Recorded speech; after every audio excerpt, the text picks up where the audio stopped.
पंचांग म्हणजे फलज्योतिष अशी एक गैरसमजूत झालेली आहे. म्हणजे पंचांग म्हणजे काय तर पत्रिका मांडून बसणं, त्याच्यावरचे ग्रह हे असं आहे का? जसं पंचांगात लिहिलेलं असतं तसं आकाशात दिसतं आणि जसं आकाशात दिसत तसंच पंचांगात लिहिलेलं असायला पाहिजे. यासाठी या पंचांग शास्त्रामध्ये खूप संशोधन झालेलं आहे.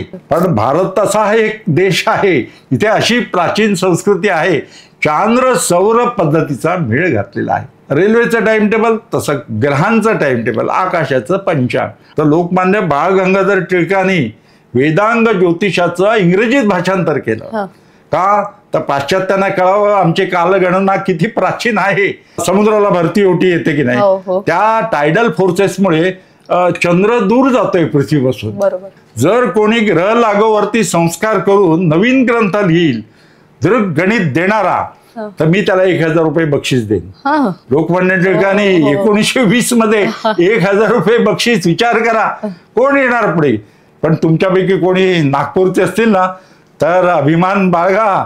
नागपूरचे डॉक्टर केशव लक्ष्मण दप्तरी, भाऊजी दप्तरी हे आले आणि त्यांनी ग्रंथ लिहिला. आकाशाचा आणि आपला परिचय ग्रहणाच्या वेळी होतो, आपल्याला माहिती असेल. पूर्वी ग्रहण पाहत नसत, अंधश्रद्धा होत्या. आता ग्रहण पाहतात मुलं. आणि सूर्यग्रहण काळ्या चष्म्यातून बघायचं, चंद्रग्रहण साध्या डोळ्याने बघायचं. कुठल्याही ग्रंथामध्ये उपवासाला हे पदार्थ खा असं लिहिलेलं नाहीये. साबुदाणा तर अजिबात खाऊ नका, तर जगबुडी होणार, परग्रहण जीवसृष्टी येणार, ती पृथ्वीच्या लोकांना त्रास देणार, काहीही होणार नाही. पृथ्वीवरचीच माणसं डेंजरस आहेत पृथ्वीसाठी, आकाशातली नव्हे. 1972 मध्ये वडील एक्सपायर झाले, दुःखद निधन झालं त्यांचं. आणि त्यावेळी सोलापूरचे दातेशास्त्री आमच्या घरी आले होते आणि ते म्हणाले तुम्हाला नोकऱ्या चांगल्या आहेत, पुढे कोण पंचांग करता नाही. माझ्या मनाला ते लागलं, आपण पंचांग करूया, वडिलांचं कार्य पुढे ठेवूया आणि चालू ठेवूया. त्याप्रमाणे त्यांना नमस्कार केला आणि त्यांना सांगितलं तुम्ही मदत केलीत तर मी पंचांग करेन, नोकरी करून सांभाळेन आणि यू विल सरप्राईज. तुम्हाला आश्चर्य वाटेल, मी ते पंचांग कार्य 1972 सालापासून चालू ठेवलं. म्हणून वैज्ञानिक दृष्टिकोन ठेवा. जीवन आनंदमय होतं आपलं आणि इतरांच्या जीवनामध्ये आपल्याला आनंद फुलवता.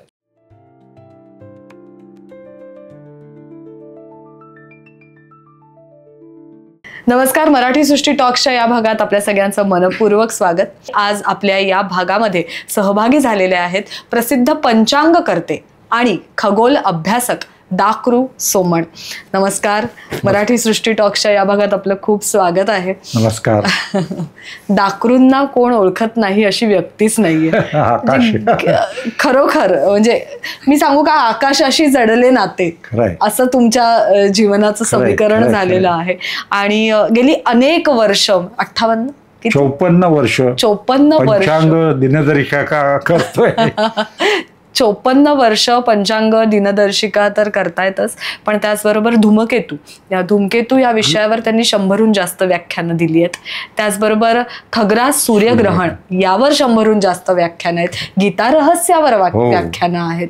कितीतरी वेगवेगळे विषय त्यांनी अभ्यासाला घेतलेत आणि त्यांचा उद्देश मूळ हाच आहे की सर्वसामान्यांच्या मनामध्ये या सगळ्या विषयाबद्दलचे जे गैरसमज असतात किंवा जी माहिती चुकीच्या पद्धतीने पोचवली जाते ती माहिती योग्य पद्धतीने पोचवणं, गैरसमज दूर करणं आणि योग्य माहितीचा अधिकार आपल्याकडे असला पाहिजे. यासाठी म्हणून ते गेली अनेक वर्ष कार्यरत आहेत. स्वतः वयाच्या 50व्या वर्षी त्यांनी नोकरीमधनं स्वेच्छानिवृत्ती घेतली आणि संपूर्णपणे पंचांगाचा प्रसार करण्यासाठी म्हणून आता ते काम करतात.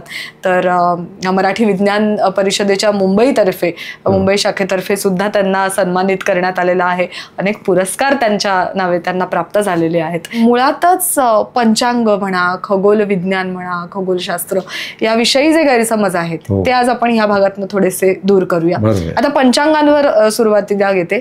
पंचांग म्हणजे फलज्योतिष अशी एक गैरसमजूत झालेली आहे. म्हणजे पंचांग म्हणजे काय तर पत्रिका मांडून बसणं, त्याच्यावरचे ग्रह हे असं आहे का? बरोबर. पंचांग म्हणजे फलज्योतिष नव्हे. पंचांग म्हणजे खगोल गणित. जसं रेल्वेचं वेळापत्रक असतं ना, वेळापत्रकात लिहिल्याप्रमाणे रेल्वे यायला पाहिजे, येते, तसं आकाशामध्ये गुरुग्रह अमुक राशीत येईल किंवा ग्रहण अमुक वाजता दिसेल हे पंचांगात लिहिलं असतं. आणि जसं पंचांगात लिहिलं असतं तसं आकाशात दिसतं. आणि जसं आकाशात दिसत तसंच पंचांगात लिहिलेलं असायला पाहिजे. यासाठी या पंचांग शास्त्रामध्ये खूप संशोधन झालेलं आहे. आता तर आम्ही संगणकावरती पंचांग करतो, पण हा इतिहास बघितला, समजून घेतला तर लक्षात येतं 3,500 वर्षांपासून भारतामध्ये कालगणना ही अस्तित्वात होती. उत्तरायण दक्षिणायन याची माहिती पूर्वी भारतीयांना होती. चांद्र सौर पद्धतीवरती कालगणना आपल्या देशात 3,500 वर्षापूर्वीपासून होती. विचार करा, अधिक महिना आपण जो पाळतो चांद्र सौर पद्धतीचा मेळ घालण्यासाठी, तो त्या काळात सुद्धा येत होता. विशेष आहे म्हणून परदेशी लोक गेल्याच महिन्यामध्ये फ्रान्समधून लोक माझ्याकडे आले होते. तुम्ही कालगणना कशी करता चांद्र सौर? कारण काही संस्कृतीमध्ये चंद्रावरती कालगणना करतात, त्यांचे सण चंद्रावरून असतात, काहींचे सूर्यावरून असतात. पण भारत असा हा एक देश आहे, इथे अशी प्राचीन संस्कृती आहे, चांद्र सौर पद्धतीचा मेळ घातलेला आहे. मला तुम्ही सांगा, किती शास्त्र शुद्ध हे विज्ञान आहे, हे खगोल विज्ञान आहे, फलज्योतिष नव्हे. पण असा का संबंध जोडला गेला? किंवा तुम्हाला अशी काही उदाहरणं, म्हणजे तुम्हाला असे काही आले का समोर की फलज्योतिष? नाही, आपण शब्दप्रयोग पंचांग जे वापरतो ना तो भविष्याच्या दृष्टीने वापरतो. खरं म्हणजे असं असता कामा नये. रेल्वेचं टाइम टेबल तसं ग्रहांचं टाइम टेबल, आकाशाचं पंचांग. आणि यासाठी भारतामध्ये अनेक लोकांनी ग्रंथ रचले. म्हणजे बघा, पंचांग जे तयार करतो ना आम्ही, ते ज्या ग्रंथावरून तयार करतो त्याला कर्ण ग्रंथ म्हणतात. कर्ण ग्रंथ. आणि आपल्याकडे इसवी सन पूर्व 1500 इसवी सन पूर्व 1500 अधिक 2000 म्हणजे 3,500 वर्षांपासून तिथी नक्षत्र हे अस्तित्वात होतं. योग नंतर आले. पण ही पंचांग कशी तयार केली जायची? तर पहिला ज्या ग्रंथावरून पंचांग तयार केली जायची त्याचं वेदांग ज्योतिष हे नाव. त्याच्यामध्ये 44 संस्कृत श्लोक आहेत, त्याच्यामध्ये गणित आहे. आणि हा वेदांग ज्योतिष ग्रंथ उपलब्ध आहे. आणि तो लाठ नावाच्या माणसाने लिहिला. अर्थात ज्यांनी लिहिला त्याचं विशेष कौतुक करायला पाहिजे, कारण वेदांग ज्योतिषाचं संस्कृत श्लोकांचं भाषांतर इंग्रजीमध्ये करण्याचा अनेक पाश्चात्य संशोधनांनी प्रयत्न केला. एवढंच नव्हे तर लोकमान्य बाळ गंगाधर टिळकांनी वेदांग ज्योतिषाचं इंग्रजीत भाषांतर केलं. का? तर पाश्चात्यांना कळावं आमची कालगणना किती प्राचीन आहे. तेव्हा ग्रेगोरियन कालगणना ही प्राचीन नाही, इंग्रजी कालगणना. भारतीय कालगणना ही प्राचीन आहे आणि ते पाश्चात्यांना कळावं म्हणून वेदांग ज्योतिषाचं भाषांतर लोकमान्य बाळ गंगाधर टिळकांनी केलं. विचार करा, किती जबरदस्त काम त्या काळामध्ये त्यांनी केलं. आणि हे महत्वाचं, लगद ऋषीन हा वेदांग ज्योतिष आहे संस्कृत श्लोक लिहिले, संस्कृतमध्ये आहेत ते. आता ते गणित नंतर चुकायला लागलं. आपल्याला माहिती आहे की ह्या सृष्टीमध्ये बदल होत असतो, गतीमध्ये फरक होत असतो. आता बघा ना, समुद्राला भरती ओटी येते की नाही, त्या टायडल फोर्सेसमुळे चंद्र दूर जातोय पृथ्वीपासून. आपल्याला कळत नाही. चंद्र किती दूर आहे? 3,84,000 किलोमीटर अंतरावरती आहे. पण दरवर्षी तो 3.8 सेंटीमीटरनी दूर जातोय. आपला चंद्र जवळ कधी येणार नाही, नंतर तो दूर जातोय. तो म्हणजे काही वर्षांनी खगरात सूर्यग्रहण दिसणार नाही, कंकणाकृतीत सूर्यग्रहण दिसेल, पण चंद्र दूर गेलेला असेल हजारो वर्षांनी. लक्षात घ्या, तसंच पृथ्वी स्लो होते. 23 तास 56 मिनिटं 4 सेकंदाचे एक दिवस रात्र असते, पण ती स्लो होते. आता हे कशामुळे होतं? टायडल फोर्सेसमुळे. तर असा फरक पडत असतो, तसा फरक पडला. म्हणून सूर्य सिद्धांत ग्रंथ हा लिहिला गेला त्याच्यानंतर. म्हणजे इसवी सन पूर्व 500 इसवी सन 500 शतकामध्ये किती वर्ष झाली बघा, 2000 वर्ष, 1,500 वर्ष झाली. ह्याच्यामध्ये हा ग्रंथ लिहिला, कर्ण ग्रंथ. त्याच्यावरून त्या 14 प्रकरण आहेत. त्याच्यामध्ये ग्रहण कसं काढावं, वेळ कशी काढावी, ग्रहण किती वाजता लागणार, किती वाजता सुटणार, हे त्या ग्रंथात सूर्य सिद्धांत ग्रंथामध्ये लिहिलेलं आहे. त्याच्यावरून लोक पंचांग करायला लागले. आणि तुम्हाला माहितीये का, पूर्वी जोशी नावाची माणसं गावात असायची आणि ते गावात जाऊन पंचांग सांगायचे. त्यावेळी छापील पंचांग नव्हता, कॅलेंडर तर नव्हतं. तेव्हा ते सांगायचे की बाबा या दिवशी संक्रांत आहे, या दिवशी ग्रहण आहे, आणि लोक त्यांना उदरनिर्वाहासाठी धान्य देत असत त्या काळामध्ये. पण असे आपल्याकडे विद्वान होते, कर्णग्रंथावरून पंचांग करून गावात ते खगोलीय घटना सांगायची. विचार करा, इसवी सन 1520 मध्ये, म्हणजे छत्रपती श्री शिवाजी महाराजांच्या अगोदर बघा, 1520 मध्ये चुकायला लागलं पुन्हा. म्हणजे सूर्य सिद्धांतावरून गणित पंचांग केलेलं असायचं, पण आकाशात दिसायचं नाही तसं. आणि कुणाला फरक पडला गणितात, आपल्या गणितात आणि आकाशामध्ये. आकाशावरतीच आधारलेलं पाहिजे हे पूर्वीपासून वाटायचं, पण कोण प्रयत्न करणार. पण आपल्याकडे मुरुड जंजिऱ्याच्या जवळ नांदगाव म्हणून गाव आहे, तिथे सिद्धिविनायक मंदिर आहे. तिथे पुजारी होते केशव दैवज्ञ. त्यांच्या लक्षात आलं की अरे बाबा चुकतं, हे बरोबर नाही. तर त्यांच्या स्वप्नामध्ये गणपती आला, गणपती मंदिर आहे, अशी कथा आहे, दंतकथा आहे की मी तुझ्या पोटी जन्म घेईन आणि गणितज्ञ होईन आणि चांगला ग्रंथ लिहीन जो दृक प्रत्यय तुल्य असेल, म्हणजे जसं आकाशात दिसतं तसं पंचांगात होईल, असा ग्रंथ तुझ्या मुलाकडून लिहून घेईन. विचार कर, त्यांना मुलगा झाला, त्याचं नाव गणेश ठेवलं. गणेश दैवज्ञ मुरुड जंजिराच्या जवळ महाराष्ट्रामध्ये नांदगावला होऊन गेले. त्यांनी 14 ग्रंथ लिहिलेत. हा मुलगा लहानपणी इतका हुशार की टेकडीवर बसायचा, सूर्य सिद्धांत ग्रंथाचा अभ्यास केला, त्याच्यात काय त्रुटी आहेत, गणितात काय चूक आहेत हे ओळखलं. आकाशाचा अभ्यास केला त्या टेकडीवर बसून आणि फरक काढला आणि गणित ग्रंथ लिहिला. त्याचं नाव ग्रह लाघव. म्हणजे बघा, पहिला वेदांग ज्योतिष ग्रंथ, दुसरा सूर्य सिद्धांत, तो कालबाह्य झाला, मग ग्रह लाघव ग्रंथ.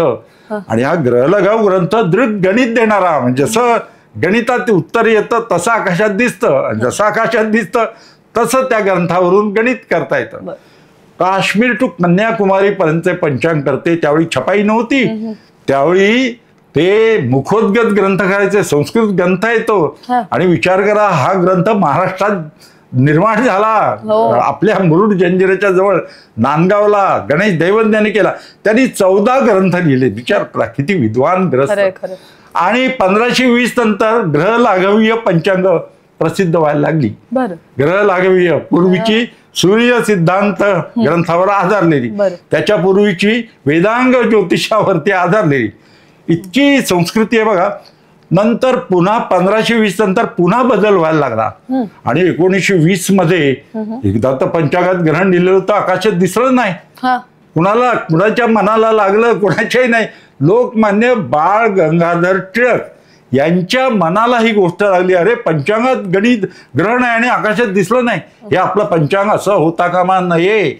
आणि मित्रांनो, तुम्हाला सांगायला मला आनंद वाटतो, लोकमान्य टिळकांनी त्या काळी 1920 साली केसरीमध्ये जाहिरात दिली, जर कोणी ग्रह लागोवरती संस्कार करून नवीन ग्रंथ लिहिल दृक गणित देणारा, तर मी त्याला 1000 रुपये बक्षीस देईन. लोकमान्य टिळकांनी 1920 मध्ये 1000 रुपये बक्षीस. विचार करा, कोण येणार पुढे. पण तुमच्यापैकी कोणी नागपूरचे असतील ना, तर अभिमान बाळगा. नागपूरचे डॉक्टर केशव लक्ष्मण दप्तरी, भाऊजी दप्तरी हे आले आणि त्यांनी ग्रंथ लिहिला. त्याचं नाव कर्ण कल्पलता. संस्कृत आणि मराठीत आहे. आणि त्या ग्रंथावरून पंचांग करायला लागले, दृक गणित देणारा ग्रंथ. आता आम्ही पंचांग करतो ते संगणकावरती करतो.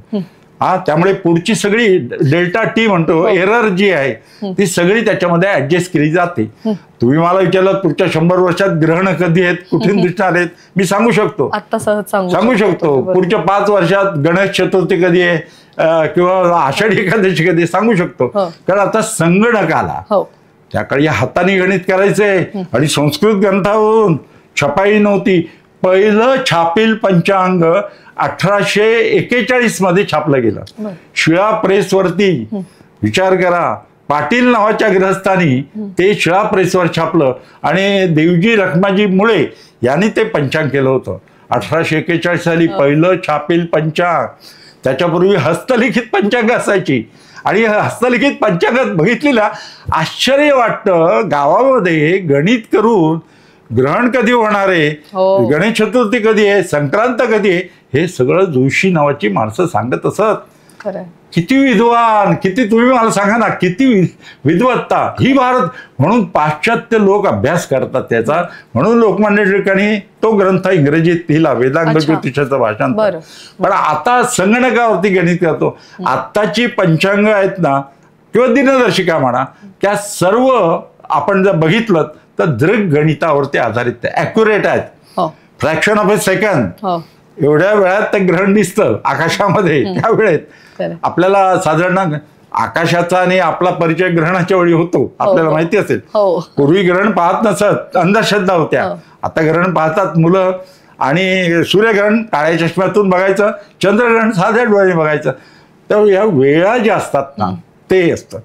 पण लक्षात ठेवा, पंचांग बघणं कठीण जातं लोकांना, नवीन पिढीला. की पंचांग तुम्ही जसं दाखवलं मगाशी ते आडवं आहे. तसं आपली दिनदर्शिका जी असते किंवा आपल्या घरातलं जे कॅलेंडर आहे त्याचं तुम्ही एकूण रूप बघितलं तर हे पंचांग बघताना कदाचित अवघड जाईल, म्हणून दिनदर्शिकेचा आधार आपण घेतो, कॅलेंडरचा आधार आपण घेतो. Gregorian calendar. कारण आपल्याला माहिती आहे ब्रिटिश लोकांचं राज्य अनेक देशांवरती होतं, त्यामुळे ब्रिटिश लोकांचे कालगणना ग्रेगोरियन कॅलेंडर हे जगात सगळीकडे पसरलं गेलं. आता आपण काय करतो, भिंतीवर कॅलेंडर असतं, बरोबर, ग्रेगोरियन कॅलेंडर आहे इंग्रजी कॅलेंडर, पण त्याच्यात चौकटीत मजकूर असतो ना तो पंचांगाचा असतो. आम्ही गेले 54 वर्ष मी पंचांग करतोय. पंचांग अगोदर करतो आणि त्याचा मजकूर त्या कॅलेंडरच्या चौकटीमध्ये बसवतो. मग यात्रा, पुण्यतिथ्या, जयंत्या, लोकयुक्ती जे आहे ना ते मजकूर. मागच्या बाजूला मेनू पण असतो, महिलांना कसं जेवण करायचं ते पण दिलेलं असतं. अर्थात राशी भविष्य लोकांना क्युरिओसिटी असते, ते दिलेलं असतं. आणि ग्रहण कधी आहेत सगळं असतं. आता सण उत्सवासाठी पंचांगाचा आणि कॅलेंडरचा वापर केला जातो. आता सण उत्सव कशाला असतात असा प्रश्न तुम्ही मला विचारलात, आणि तो तुमच्या पण मनामध्ये प्रश्न असेल. सण उत्सव कशाला असतात तर आरोग्यासाठी असतात. बघा, आरोग्य यासाठी सण उत्सव असतात. आरोग्य कसलं, शरीराचं आरोग्य आणि मनाचं आरोग्य आहे की नाही. नुसतं शरीराचं आरोग्य चांगलं असेल तर काय उपयोग नाही. मनाचं आरोग्य महत्वाचं आहे, बुद्धीचं आरोग्य महत्वाचं आहे. तेव्हा शरीराचं आरोग्य कशावर अवलंबून असतं तर आहारावरती अवलंबून असतं. आहार ऋतूप्रमाणे घेतला की आरोग्य चांगलं राहतं की नाही. ऋतूप्रमाणे आहार घेतला की आरोग्य शरीराचं चांगलं राहतं. आपण बघा उन्हाळ्यामध्ये फ्रीज मधलं थंड पाणी बर्फाचं ते आलं तर आजारी पडू. ऋतूप्रमाणे आहार घ्यायला पाहिजे. फळं सुद्धा येतात ऋतूप्रमाणे, तुम्ही ती खा आणि आरोग्य चांगलं ठेवा. तेव्हा ऋतूप्रमाणे सणांची रचना केली आहे. पण बघितलं का, सण हे चंद्रावर अवलंबून असतात आणि ऋतू हे सूर्यावर अवलंबून असतात. म्हणून आपल्याकडे चांद्र सौर पद्धतीचा मेळ घातलेला आहे. तो कसा घातलाय, मीन राशीत सूर्य असताना ज्या चांद्र महिन्याचा प्रारंभ होईल त्याला चैत्र म्हणायचं. मेष राशीत सूर्य असताना ज्या चांद्र महिन्याचा प्रारंभ होईल त्याला वैशाख म्हणायचं. अशी सांगड घातलेली आहे. पण कधी कधी एका राशीत सूर्य असताना 2 चांद्र महिन्याचा प्रारंभ होतो, त्यावेळी पहिला तो अधिक मास आणि दुसरा तो निजमास आहे की नाही. त्यामुळे हा अधिक मास, पण आता ज्येष्ठ अधिक महिना आहे 2024 मध्ये ज्येष्ठ अधिक महिना आहे, तेव्हा ती सांगड घातली जाते. म्हणून बघा, श्रावण महिना आपला जो असतो पावसाळ्यात येतो. येतो की नाही पावसाळ्यात. का तर पावसाळ्यात डायटिंग, हलका आहार घ्यायला पाहिजे. डायटिंग एक विज्ञान आहे. त्याच्यामागे विज्ञानच आहे सगळं. आणि त्याच्यामध्ये सांगितलंय तुम्ही पावसाळ्यात हलका आहार घ्या. लक्षात घ्या, हे उपवासाचे दिवस हे पावसाळ्यातच येतात, त्यासाठीच येत असतात, हे समजून घ्यायला. आणि दिवाळीसारखा सण हा थंडीमध्ये येतो. आता यावर्षी पावसानं मुक्काम लांबवला नाही आहे, म्हणजे पुढे ढकललेला आहे, त्याचा मुक्काम लांबलेला आहे. परंतु दिवाळीत थंडी असते आणि मकर संक्रांतीला थंडी असते, त्यावेळी तेल तुपाची आवश्यकता असते शरीराला. शरीर चांगलं राहतं. बघा किती शास्त्र शुद्ध पद्धतीचं आहे. आणि अधिक महिना आला ना की 33 अनरसे जावायला देण्याची पद्धत आहे. तुमच्यापैकी जावई असतील किंवा सासूबाई असतील त्यांनी लक्षात ठेवा, अधिक महिना ज्येष्ठ आहे. आता 33 अनरसे जावायला का देतात तर जावई हा विष्णू समान आहे असं प्राचीन ग्रंथात म्हटलेलं आहे. विष्णू नव्हे, विष्णू समान असतो. अर्थात म्हणून 33 अनवसे जावायला देण्याची पद्धत पडली आहे. दर 3 वर्षांनी अधिक महिना येतो आणि ऍडजस्ट केली जातं. मला त्या ऍडजस्टमेंटवरच विचारायचं की दिनदर्शिका सुद्धा ऍडजस्ट झाल्या, म्हणजे सण उत्सव यावर आपण चर्चा करणारच आहोत किंवा ती माहिती मला जाणून घ्यायचीच आहे. पण आता जो विषय आपला चालू आहे की कालगणना आणि इंग्रजी दिनदर्शिका ह्या जास्त प्रचलित झाल्या. भारतीय कालगणनेची सुरुवात कुठून झाली हे तुम्ही सांगितलं, पण कालगणना झाल्यानंतर सुद्धा किंवा आपली ही पंचांग इतकी संपन्न असताना सुद्धा जगभरामध्ये इंग्रजी दिनदर्शिका जशी वापरली जाते तशी आपली भारतात सुद्धा आपणही अजूनही इंग्रजी दिनदर्शिका वापरतो. तर का बरं असं झालं? भारतीय कालगणना का तेवढी प्रसिद्ध? चांगला प्रश्न विचारलाय. विचार करा, पण जसं सांगितलं, सण हे आरोग्याचं रक्षण करणे, शरीराचं आरोग्य, उत्सव हे मनाचं आरोग्य राखतात. उत्सवात आपण एकत्र येतो, गणपती उत्सव असेल, गावची जत्रा असेल, आणि त्यामुळे दुःख चिंता विसरतो. हे यासाठी आरोग्य चांगलं राहतं. आता ग्रेगोरियन कालगणना काय झालं, ब्रिटिशांचं राज्य अनेक देशांवरती होतं, त्यामुळे ग्रेगोरियन कालगणना ही आता जगात सर्व मान्य झाली. कम्युनिकेशन करायचं ना एका देशानं दुसऱ्या देशाशी, किंवा जगाचं कम्युनिकेशन, कुठली तरी कालगणना स्वीकारलीच पाहिजे. म्हणून पण लक्षात ठेवा की ग्रेगोरियन कालगणना ही शास्त्र शुद्ध नाहीये. हे ऐकल्यानंतर आश्चर्य वाटेल कदाचित. बघा, इसवी सन पूर्व 45 जुलियस सीझरने ही कालगणना सुरू केली. त्यांनी नियम काय केला, वर्षाचे 365 दिवस, बरोबर, आणि दर 4/4 वर्षी 1 दिवस जास्त, म्हणजे फेब्रुवारीचं लीप इयर 29 दिवस, अशी ती कालगणना सुरू झाली. पण 16वे शतक होईपर्यंत बराच कालावधी लोटला होता.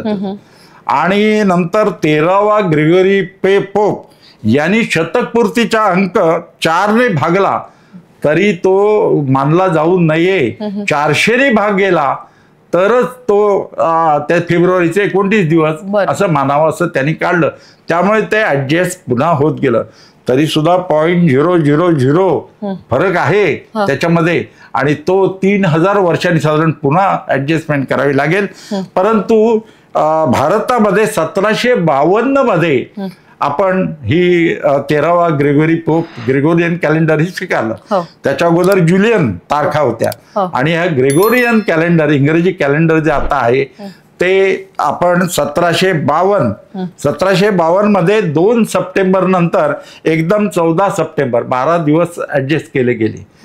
बघा, त्यावेळी कॅलेंडर मध्ये 2 सप्टेंबर नंतर एकदम 14 सप्टेंबर तारीख होती.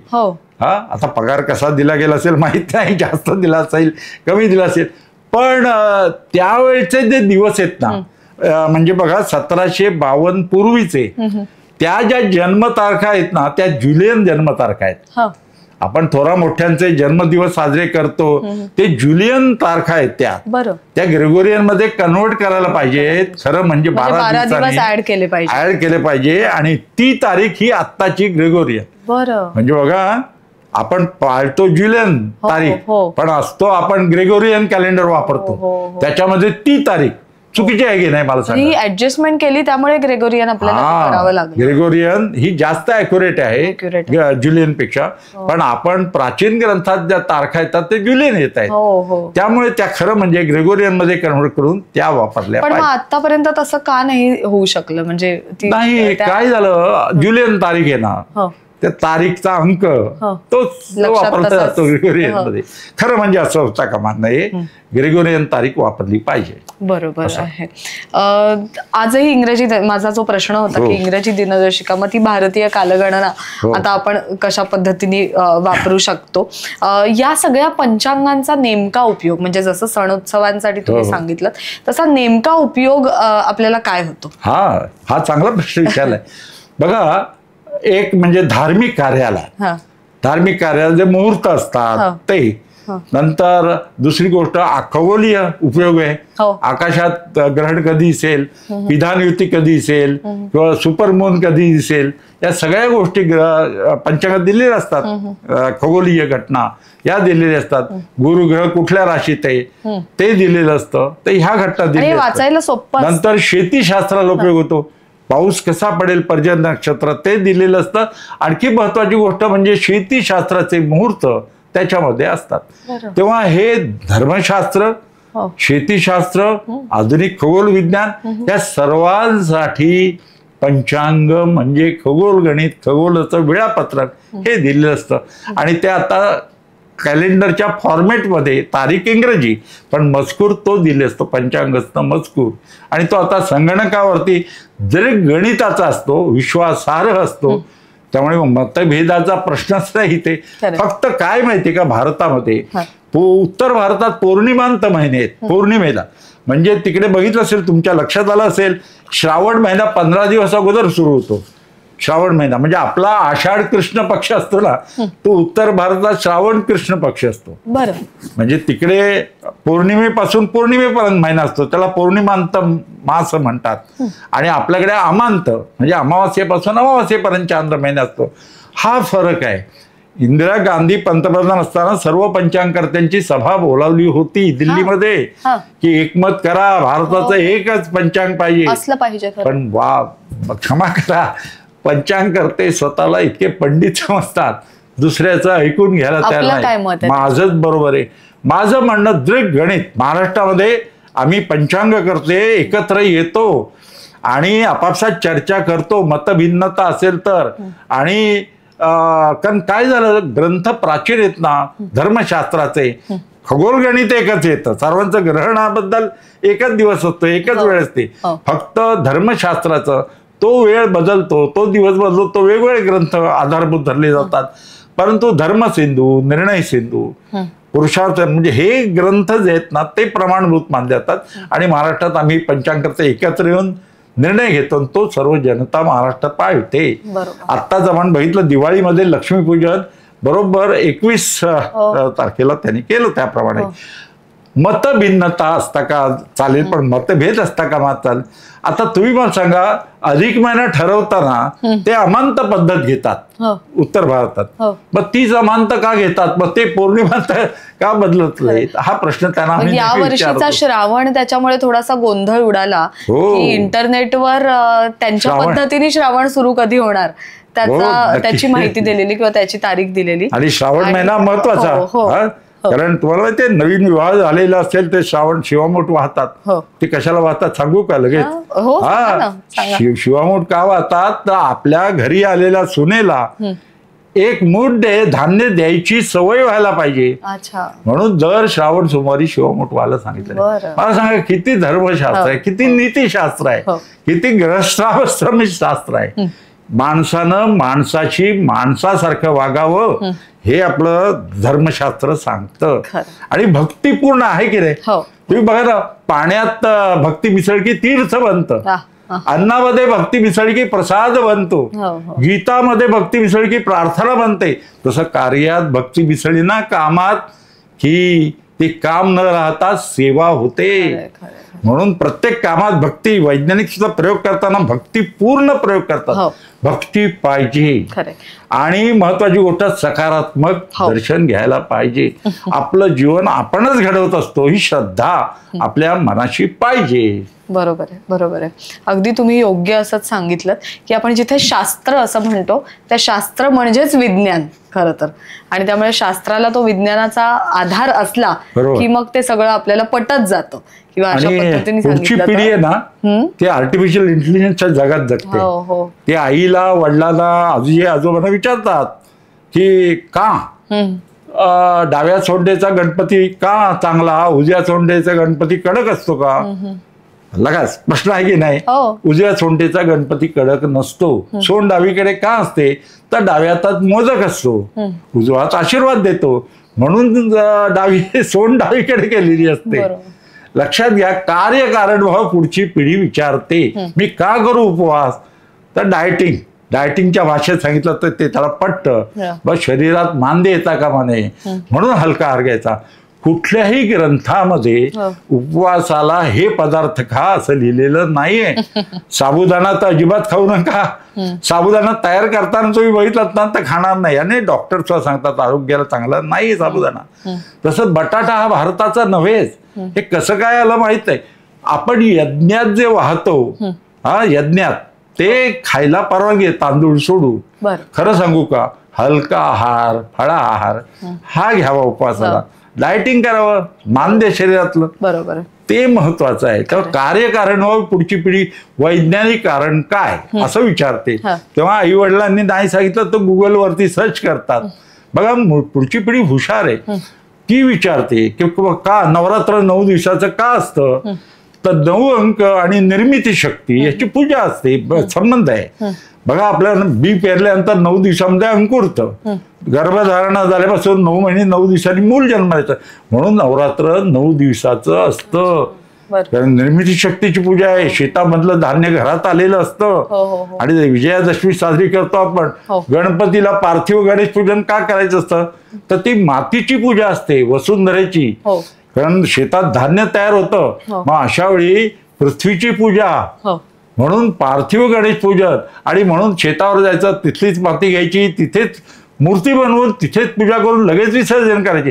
अजूनही दक्षिण भारतामध्ये त्याच दिवशी विसर्जन करतात गणेश मूर्तीचं. पण आपल्याला मूर्ती तयार करता येत नाही, म्हणून कलावंत कडून आणतात. मग दीड दिवस बुद्धी ज्यांना पुरते ते 1.5 दिवस ठेवतात. हाच शेवटी हौसेचा 5 दिवस ज्यांना बुद्धी पुरते ते 5 दिवस ठेवतात. त्या मागची जी भक्ती आहे, त्या भक्ती मागेही एक विज्ञान आहे, तुम्ही विस्तृतपणे सांगताय.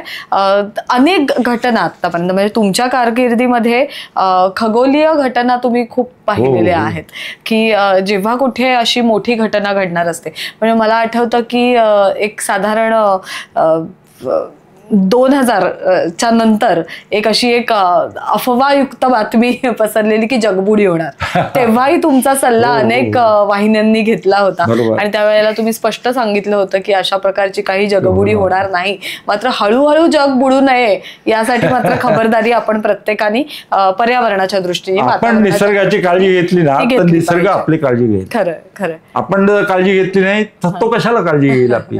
म्हणून निसर्गाला जपलं पाहिजे, हे महत्वाचं.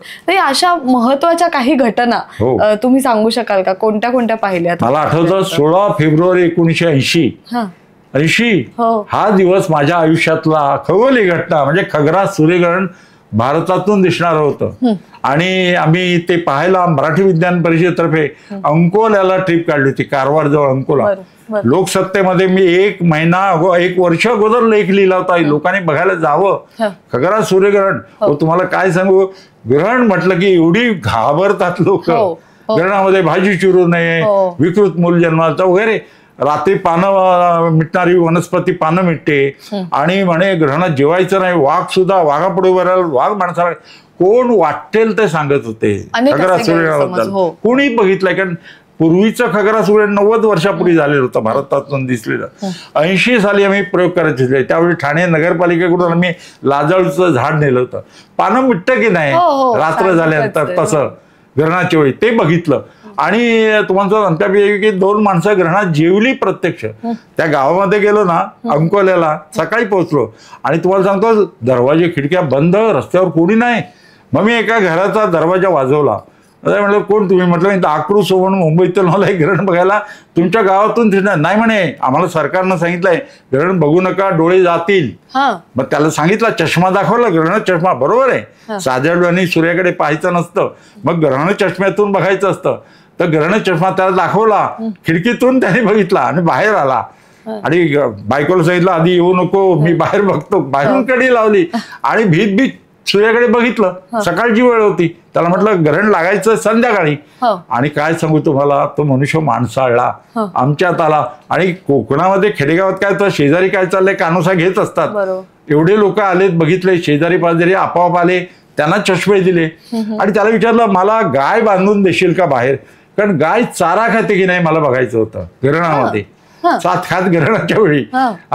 पण तो म्हणाला नाही, गाय बांधून देणार नाही, कारण गाय दूध देते, दूध द्यायची बंद झाली तर. म्हटलं बैल बांधून दे. मग त्यांनी बैल त्याच्याकडचा तो बांधून दिला झाडाला. आणि टॉमी नावाचा कुत्रा, अजून नाव मला आठवत आहे, तो म्हणाला तो घेऊन झाडाला बांधून ठेवा. आणि 3 तास त्यांना अगोदर खायला दिलं नाही. विचार करा, प्रयोग करताना अगोदर भुकेलेले पाहिजे ना, तर खातायत की नाही बघणार. कारण मांजरी होती त्याच्याकडे, तो मांजरी म्हणाला मी मांडीवर घेऊन बसेल, तुम्ही मला सांगा दूध ठेवायचं, दूध पिते की नाही बघायचं. आमच्यापैकी 2 माणसं जेवणार होती ग्रहणामध्ये, डॉक्टर नेले होते बरोबर. आणि झालं संध्याकाळी 4 वाजता 4:15 वाजता ग्रहणाला सुरुवात झाली. 2 मिनिटं 40 सेकंद खग्रास स्थिती होती. चंद्र सूर्याला झाकायला आला, सूर्यकोर दिसायला लागली. संध्याकाळी दिवसा सूर्यकोर दिसते. प्रत्येक जणाला सांगितलं होतं चष्मा लावून बघा, आणि खग्रास स्थिती ना साध्या डोळ्याने बघायची असते. चष्मा काढायचा, म्हटलं शिटी वाजवेन मी, शिटी वाजवली की चष्मा काढून मग साध्या डोळ्याने बघा. आणि डायमंड रिंग दिसली, हिऱ्याच्या अंगठीसारखं दृश्य सुंदर संध्याकाळी चष्म्यातून. आणि मग शिटी वाजवली, चंद्रानं सूर्याला पूर्णपणे झाकलं. सभोवती करोना दिसला, प्रभा किरीट, आणि बुध दिसला, शुक्र दिसला काळोखामध्ये दिवसा 4 वाजता. विचार करा. आणि सुंदर दृश्य. थंडी वाजायला लागली, तापमान उतरलं होतं, आमचे प्रयोग चाललेच होते. आणि अक्षरशः सांगू 2 मिनिटं 40 सेकंद केव्हा संपली. पुन्हा चंद्र बाजूला झाला आणि सूर्यकोर दिसायला लागली. पुन्हा शॅडो बँड दिसल्या. शॅडो बँड म्हणजे छायाप्रकाश लहरी दिसतात, त्या पांढऱ्या चादरीवरती बघितल्या. त्याने सुंदर दृश्य डायमंड रिंगचं इतकं सुंदर दिसलं ना. आणि प्रत्येक जण म्हणतो वा काय सुंदर दृश्य, आयुष्यात प्रथमच बघतोय. म्हणजे तुम्ही मला सांगा 2 मिनिटं 40 सेकंद आकाशात ग्रह तारे बघत होतो. आणि मग पुन्हा सूर्य, कोंबडा हरवला. त्यावेळी टेप रेकॉर्डर घेऊन गेलो तर आवाज, कोंबड्याचा आवाज आहे, कोंबडा सुद्धा हरवला सकाळ झाल्यासारखं. मग काय प्रयोग, गाईनं चारा, बैलानं चारा खाल्ला की नाही मित्रांनो? खरं आहे, बैलानं चारा खाल्ला, त्या टॉमीनं पण ब्रेड खाल्ला, मांजरानं दूध प्यालं. बरं झालं मी वाघापुढे प्रयोग नाही केला. मग प्राणी खातात. आता आपल्याकडे सुद्धा इतके गैरसमज आहेत, मी अंधश्रद्धा म्हणत नाही, गैरसमज आहेत ह्या इव्हेंटचे.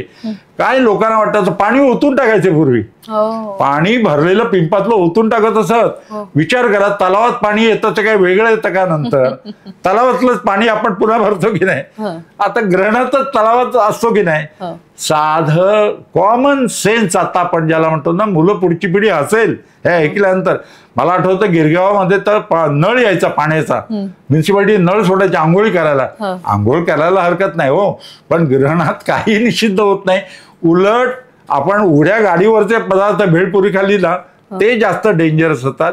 ग्रहणामध्ये काही अशुद्ध होत नाही. आणि भाजी चिरली तर विकृत मूल जन्माला येत नाही. उलट थायलिडोमाइड नावाचं चुकीचं औषध युरोपमध्ये हजारो स्त्रियांनी घेतलं आणि कानफाटकी तोंडफाटकी मुलं जन्माला आली हजारो चुकीच्या औषधामुळं. ग्रहणात भाजी चिरल्यानं नव्हे, लक्षात घ्या, काहीही परिणाम होत नाही. हा आविष्कार आहे. 16 फेब्रुवारी 1980 नंतर आपल्याला 24 ऑक्टोबर 1995 फतेपूर सिक्रीतून ग्रहण दिसणार होतं उत्तर भारतातून. आम्ही 5 बसेस घेऊन त्यावेळी गेलो होतो विज्ञान परिषदेतर्फे. एवढे लोकांना उत्सुकता होती. त्यानंतर 11 ऑगस्ट 1999 भुजम मधून, गुजरात मधून दिसलं, पण आकाश ढगाळ होतं. त्यानंतर 22 जुलै 2009 इंदोरला गेलो होतो, ते दिसलं नाही. गेल्या वर्षी मी डलासला गेलो होतो अमेरिकेमध्ये ग्रहण बघायला. 2 मिनिटाचं ग्रहण बघायला मी अमेरिकेत डलासला गेलो होतो आणि सुंदर असं दृश्य त्यावेळी दिसलं. अशा घटना घडतात. तसंच उल्का वर्षाव 17 नोव्हेंबर 2000 साली तासाला 400 उल्का पडताना बघितल्या. दर 33 वर्षांनी हा उल्का वर्षाव होतो. हे धूमकेतू असतात ना, ते वाटेमध्ये दगड धोंडे सोडतात आणि पृथ्वी जेव्हा सूर्याभोवती फिरताना तिथे येते तर पृथ्वीच्या गुरुत्वाकर्षणामुळे पृथ्वीकडे खेचले जातात आणि आपल्याला तारा तुटतो म्हणतो ना, तारा तुटत नसतो, उल्का दिसते आपल्याला. पण वर्षातील ठराविक दिवस जास्त उल्का वर्षाव दिसतात. तसा तो 17 नोव्हेंबर 2000 साली तासाला 400 उल्का पडताना बघितल्या. आणि त्यावेळी काही वाहिन्यांचे कॅमेरामॅन पण होते आमच्याबरोबर. 100 मुलं होती. आम्ही विरारच्या जवळ अर्नाळा येथे गेलो होतो. 100 मुलं होती. काय एन्जॉय केलं रात्रभर. मध्यरात्री नंतर तो उल्का वर्षाव जास्त दिसला. हे निसर्ग चमत्कार बघायला पाहिजे. आकाशातून दगड पडतो ना, तो जर मोठा असेल तर पृथ्वीवर पडतो. 52,000 वर्षापूर्वी 60 मीटर लांबीचा 20 लक्ष टन वजनाचा दगड भारतात, महाराष्ट्रात लोणार या गावी पडला. आता 52,000 वर्षाने आपण तिथे गेलो ना, 2 किलोमीटर व्यासाचं विहीर आहे आणि 150 मीटर खोल आहे. हा खाली पाणी आहे, खारट पाणी आहे. त्याचा pH 6.5 आहे. आपण जे पाणी पितो त्याचा 7.5 pH असतो.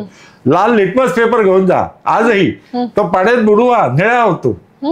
आतमध्ये हेमाडपंथी मंदिर आहेत, यज्ञकुंड आहेत आतमध्ये. मधल्या काळामध्ये 52,000 वर्षापूर्वी ती यज्ञ करीत असत आतमध्ये. आणि आतमध्ये बिब्याची, सागवानाची, पिंपळ, सीताफळ, रामफळ झाडं आहेत आतमध्ये विवरात. मोर आहेत आतमध्ये, ससे आहेत, माकडं आहेत आतमध्ये विवरामध्ये.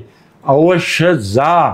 जगात 140 ठिकाणं आहेत. मिटिओरिट क्रेटर आपण म्हणतो, अश्विनी विवर वरून जळते ना त्याला उल्का म्हणतो, आणि जो दगड पृथ्वीवरून आदळतो त्याला अश्विनी म्हणतो. तसं ते मिटिओरिट क्रेटर भारतात आहे आणि तो बघायला पाहिजे, जायला पाहिजे. अवश्य जा. मी 40 वेळा जाऊन आलोय लोणारला. आणि आयुष्यात महाराष्ट्रात जन्म घेऊन जर लोणार नाही पाहिलं ना तर न जन्मल्यासारखं आहे. इतकं वर्थ जगातील परदेशातील लोक येतात. मी अमेरिकेतलं ॲरिझोना क्रेटर बघितलं, ते $20 तिकीट आहे तिकडे. आपलं फ्री होतं आतापर्यंत. आता वॉचमन ठेवले, त्याच्यासाठी मेंटेनन्स घेत आहे. आता तिथे तारांगण पण बांधता आहेत आणि प्लॅटफॉर्म करतायत. ते प्लॅटफॉर्म वरून बघायचं. सुंदर असं लोणार, अश्विनी विवर, मिटिओरिट क्रेटर अवश्य बघा. तसं धूमकेतू येतो त्यावेळी सुद्धा 1986 मध्ये हॅलीचा धूमकेतू आला होता, आपल्याला माहिती असेल. तो पाहायला लोक गर्दी करायचे टेरेसवरती. 76 वर्षांनी येणारा पाहुणा मला सांगा. 1910 साली पृथ्वी त्याच्या शिफ्टीतून गेली होती. अर्ध आकाश व्यापून टाकील एवढा साध्या डोळ्यांनी तो धूमकेतू दिसत होता. 1910 सालचे लोक किती भाग्यवान. कधीतरी घडणारी घटना. त्यावेळी लोकमान्य टिळक मंडालेच्या तुरुंगात होते आणि म्हणून मी केसरीचा अंक पाहायला केसरी कार्यालयात गेलो. 1910 सालचा केसरीचा अंक, लोकमान्य टिळकांचं एक पत्र विध्वंस नावाच्या ग्रस्तानं लिहिलेलं मला सापडलं. त्याच्यात त्याने लिहिलं होतं, धूमकेतू दिसतोय, मी रोज बघतोय आणि इंग्लंडचा राजा एडवर्ड मरण पावलेला आहे. तर लोक म्हणतील धूमकेतू दिसला म्हणून राजा मरण पावला. खरं त्याचा आणि याचा काही संबंध नाही. आपल्याकडे ह्या अंधश्रद्धा म्हणा, गैरसमज आहेत. धूमकेतू हा वाईट नसतो. तुम्हाला माहितीये, पृथ्वीवर जे पाणी आलं ना ते कदाचित धूमकेतू मार्फत आलं असेल. एखाद्या धूमकेतूच्या पेसारातून पृथ्वी गेली असेल आणि पृथ्वीवर पाणी आलं असेल. एवढंच नाही तर तुम्ही आम्ही माणसं ही कदाचित धूमकेतू मार्फत आलेली असतील. तुम्हाला माहितीये, अमायनो आम्लातून विद्युत प्रवाह गेला की जीवसृष्टीत आवश्यक असणारी द्रव्य तयार होतात असं शास्त्र सांगतात. तर कदाचित अमायनो आम्ल पृथ्वीवरती शिंपडली गेली असतील, असं पण असू शकेल. तर धूमकेतू, काही धूमकेतू ते हिरे माणके सुद्धा आहेत. म्हणजे आपल्याकडे ज्वेलरी जी म्हणतो ना ती त्याच्यावरती आहे. तुम्ही सांगा, म्हणून धूमकेतूचं संशोधन करता आहेत शास्त्रज्ञ. असा एखादा धूमकेतू आला ना त्याच्यावर जाऊन बसायचं आणि तिथेच राहायचं, त्याच्याबरोबर फिरायचं, असं शक्यता आहे. इम्पॉसिबल हा शब्द विज्ञानात नाही. इम्पॉसिबल शब्दाचं स्पेलिंग काय? आय एम पॉसिबल आहे की नाही. Nothing is impossible. आणि खगोल विज्ञानात आता इतकं घडतं आहे. पण 1910 साली सुद्धा युरोपमध्ये वैज्ञान प्रचार होता. त्यांनी वैज्ञानिकांनी सांगितलं होतं की सायनोजन वायू आहे आणि पृथ्वी त्याच्या पिसाऱ्यातून जाणारे माणसं मरण्याची शक्यता ना आहे. तिथल्या वर्तमानपत्रात हेडिंग होतं, येत्या बुधवारी आपण धूमकेतूच्या पिसाऱ्यातून जाणार. लोकांनी चांगली गोष्टी करायच्या त्या बुधवारच्या आधी करून घेतल्या, न जाणो काय झालं तर. एका फार्मा इंडस्ट्रीनं कॉमेट पिल्स मार्केटमध्ये आणल्या, धूमकेतू प्रतिबंधक गोळ्या. 2 गोळ्या घ्या म्हणजे मरणार नाही जाहीर केलं. लोकांनी घ्यायच्या, शेजाऱ्याने घ्यायचा, तोच जगायचा रे, आपण मरायचं कशाला. लोकांनी घेतल्या गोळ्या, काही झालं नाही. काही झालं नाही. खिडक्या दरवाजे बंद करून घेतलं होतं लोकांनी, तरी पण काय झालं नाही. उघडे होते तरी पण काय. मग लोकांनी विचारलं सायंटिस्टना, शास्त्रज्ञांना, आम्ही मेलो कसं नाही. तेव्हा त्यांनी सांगितलं सायनोजेनचे प्रमाण फार कमी होतं. अशा खगोलीय घटनांमधून आपण शिकत असतो. तर जगबुडी होणार, परग्रहावरून जीवसृष्टी येणार, ती पृथ्वीच्या लोकांना त्रास देणार, काहीही होणार नाही. परग्रहावर जीवसृष्टी असेल ना तर ती प्रगत असेल, होय की नाही. जर आली तर प्रगत असेल, ती असा दुष्टावा करणार नाही. पृथ्वीवरचीच माणसं डेंजरस आहेत पृथ्वीसाठी, आकाशातली नव्हे. तर ही गोष्ट समजून घ्यायला पाहिजे. हे वैज्ञानिक युग आहे, म्हणून आर्टिफिशियल इंटेलिजन्सचं युग आहे. पुढची पिढी प्रश्न विचारते आणि त्यांच्या प्रश्नांना बरोबर उत्तर देणं आई वडिलांचं काम आहे अभ्यास करून ते करायला मगाशी मी विचारला जसा प्रश्न की पंचांगांचा उपयोग काय, हो. तसा ह्या सगळ्या ज्या खगोलीय घटना घडतात ना याचा सुद्धा एक महत्व असेल नाही का, की याचाही उपयोग आहे कुठेतरी हो. काही संशोधनासाठी म्हणा, किंवा धूमकेतू जर आलेच नाहीत तर मग संशोधन पुढचं होणार नाही, बरोबर. किंवा पुढे काय आहे, कुठच्या ग्रहावर काही जीवसृष्टी आहे का, अशा पद्धतीचं जे संशोधन आहे ते अशा घटना घडतायत त्याच्यामुळेच होत आहे. म्हणजे इतकी वर्ष तुम्ही वेगवेगळ्या खगोलीय घटना बघताय तर ह्यांचा उल्का वर्षाव होणं म्हणा. हो, याचं उदाहरण देतात ना. 1868 मध्ये ते खगरा सूर्यग्रहण झालं विजयदुर्गच्या किल्ल्यावरून कोकणातल्या, तिथून ब्रिटिश सायंटिस्ट शास्त्रज्ञ संशोधन करत होते आणि सूर्यावर हेलिम आहे याचे पुरावे त्यावेळी त्यांनी दिले. संशोधन प्रत्येक ग्रहण नवीन काहीतरी गोष्ट देत असतं आणि करोनाचा आकार असतो ना त्याचा आणि सनस्पॉटचा रिलेशन आहे. नवीन नवीन शास्त्रज्ञ संशोधन करीत असतात, भक्तीपूर्ण करीत असतात आणि नवीन संशोधन असताना ते जगाला किती देणगी देतं. औषधशास्त्र बघा, प्रत्येक शास्त्रात भारत देश सुद्धा कमी नाहीये. पूर्वी भारतामध्ये साधी सुई निर्माण होत नव्हती. आज चांद्रयान-3 भारतानं इस्रोनं पाठवलं, भारतीय लोकांनी ते तयार केलं, इंडस्ट्रीनी. संपूर्ण भारतीय बनावटीचं होतं मला सांगा. आणि दक्षिण ध्रुव प्रदेशात चंद्राच्या यान उतरवणारा भारत हा जगातील पहिला देश ठरला. आपण कमी नाही होत, लक्षात ठेवा. आपल्याकडे धान्य तयार व्हायचं, पुरायचं नाही. आज आपण वाढत्या प्रजेला धान्य पुरवून एक्सपोर्ट करतो. आपण कमी नाही होत. आपल्याला माहिती असेल संगणक, सुपर संगणक अमेरिकेनं नाकारला, पुण्याच्या कंपनीने, सिडॅक कंपनीनं तयार केला. आपण कमी नाही होत. क्रायोजेनिक इंजिन जे अंतराळयान वरती जातं त्यासाठी उपयोगाला असतं. रशियाने सांगितलं आम्ही देणार नाही, अमेरिकेनं सांगितलं आम्ही देणार नाही, भारतानं तयार केलं. आपण कमी नाही होत. पूर्वी म्हणजे अशी वेळ येईल आणि ती अब्दुल कलामाने सांगितले काही वर्षात भारतात येण्यासाठी जगातील युवक लाईन लागेल इथल्या विद्यापीठात शिक्षण घेण्यासाठी. आपण बुद्धिमत्तेमध्ये कमी नाही होत. आणि हे प्राचीन काळी आपलं पंचांग जर बघितलं तर त्याच्यावरूनच आपल्याला सांगता येतं की कालगणना, भारतीय कालगणना किती प्रत्येक भारतीयाला अभिमान वाटला पाहिजे अशी गोष्ट प्राचीन काली याने केलेली आहे. आणि त्याच्यामध्ये विज्ञान आहे हे मात्र सांगायला पाहिजे. खरं खरं खरं. याचबरोबर सुपरमून, आजकाल आपल्याला सुपरमूनची सुद्धा म्हणजे तोही पाहता येतो. सुपरमून आणि मायक्रोमून यातला काय फरक आहे, तो वेगवेगळा कसा दिसतो? बरोबर, चांगला प्रश्न विचारलाय. कारण या वर्षी डिसेंबर मध्ये पण सुपरमून दिसणार आहे.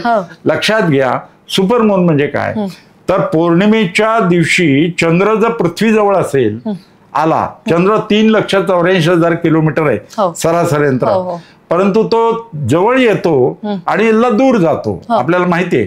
तर जवळ आल्यानंतर 3,56,54,000 किलोमीटर अंतरावरती आला जो यावेळी येणार आहे तर 13% जास्त दिसतो, मोठा, आणि 40% जास्त प्रकाशित दिसतो. आणि जर पौर्णिमेच्या दिवशी चंद्र दूर असेल तर त्याला मायक्रोमून म्हणतात. दूर असेल तर तो 3,84,000 पेक्षा जास्त दूर जातो. आणि कारण 3,84,000 किलोमीटर सरासरी अंतर आहे तर त्यामुळे तो लहान दिसतो.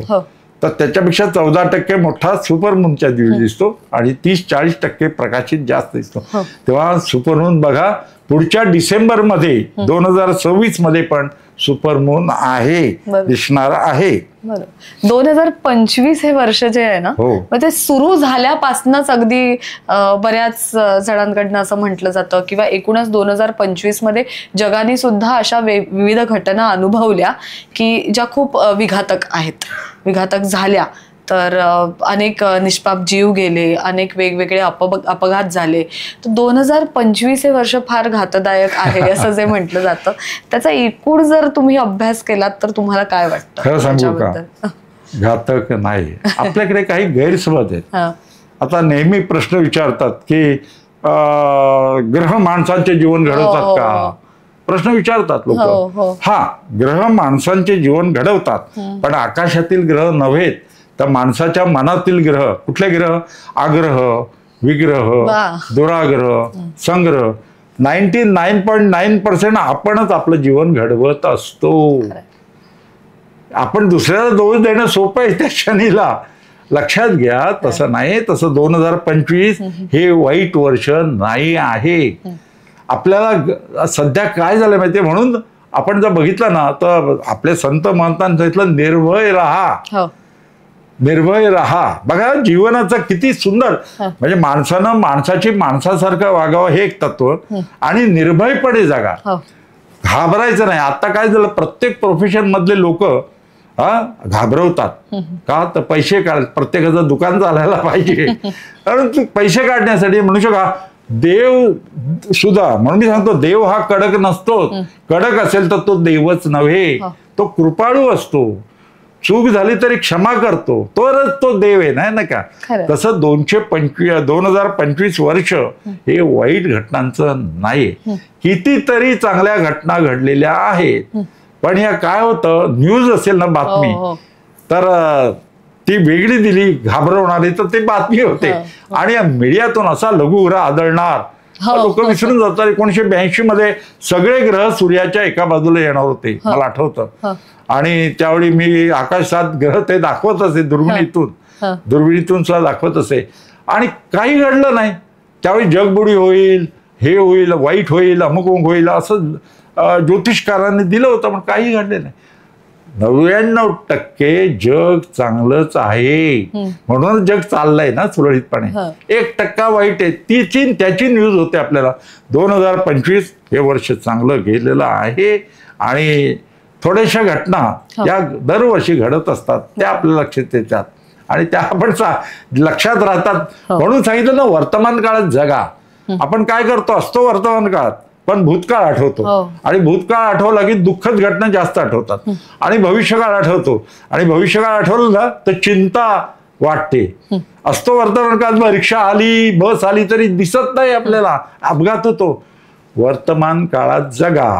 आणखी एक जीवनाचं तत्व सांगतो मुद्दाम, की दुसऱ्याच्या आयुष्यात आनंद फुलवा, आणि तो फुलवताना आपण आनंदित व्हा.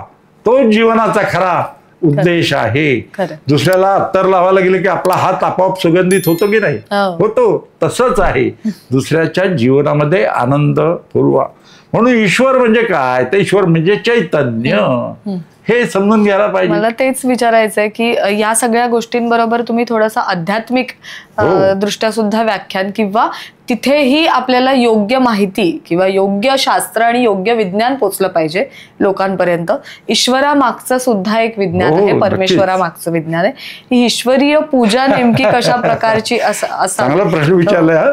पंचांग म्हटलं की आलंच ना, धर्मशास्त्र विचारलाय तुम्ही, तो बरोबर आहे. लक्षात घ्या, ईश्वर म्हणजे चैतन्य. मुंगी चालते आणि ती चिरडली तर काय निघून गेलं, चैतन्य. जिवंत माणूस वजा डेड माणूस इज इक्वल टू चैतन्य, त्याला आत्मा म्हण. ते चैतन्य. संत एकनाथाने गाढवाला पाणी पाजलं, गंगाजल पाजलं की नाही. या कथा सगळ्या आपल्या काय झाल्या, उंबराच्या आत राहिल्यात, प्रॅक्टिकल झाल्या नाही. आपण सुद्धा चैतन्याला आनंद द्यायला पाहिजे. ईश्वर, मी लहान मुलं असतात ना, त्यांच्याशी संवाद साधतो. मुलं इतकी चांगलं हे करतात, मुलं म्हणजे काय म्हणतात, निर्व्याजपणे सांगत असतात. मी मुलगा आमच्याकडे जेवायला आलो होता, त्याला विचारलं, का रे जेवण कसं झालं. नाही, चांगलं झालंय जेवण. मग विचारलं का, नाही म्हणे आईनं सांगितलंय जेवल्यानंतर कुठेही चांगलंच म्हणायचं, वाईट म्हणायचं, निर्व्याजपणे. एका घरी गेलो होतो, म्हणजे आंब्याचा सीझनच्या अगोदर मार्च मध्ये, तर त्या धाकट्या मुलाला विचारलं जाता, काय रे आता काय करणार. नाही, तुम्ही गेल्यानंतर आंबे कापून देणार आहे आई मला, असं आईने सांगितलं, निर्व्याजपणे. तसं मुलांनी मला प्रश्न विचारले तर, बघा तुम्हाला सुद्धा पटतात का, फुलं घालून देव प्रसन्न होत असला तर फुलवाल्यानं फुलं विकली असती का, त्यांनी सगळी देवाला घातली असती की नाही. साधी गोष्ट आहे. पूजा करून जर देवाची, सिद्धिविनायकाची फायदा होत असता तर पुजाऱ्यांना रोज पूजा करतो की नाही सिद्धिविनायकाची. त्याला जर मर्सिडीज गाडी पाहिजे होती, त्याला जर चिंता नको होती, त्याची मुलं जगात पुढे यायला पाहिजे होती, पण नाही. पूजा का करतो, तर देवाचे गुण आपल्या अंगी यायला पाहिजे, त्यासाठी पूजा करीत असतो. आपण गणपतीची अनेक वर्ष पूजा करतो, घरात करतो की नाही, पण गुण घेत नाही. खरं म्हणजे गुण घेण्यासाठी गणपतीचे गुण 14 विद्या 64 कलांचा अधिपती, एक गुण घ्या गणपतीचा, एक कला. हा, मला तुम्ही नाही, एक कला शिकला आपल्या नव्हे तर श्रोत्यांच्या कानामध्ये किती आनंद आपण देतो.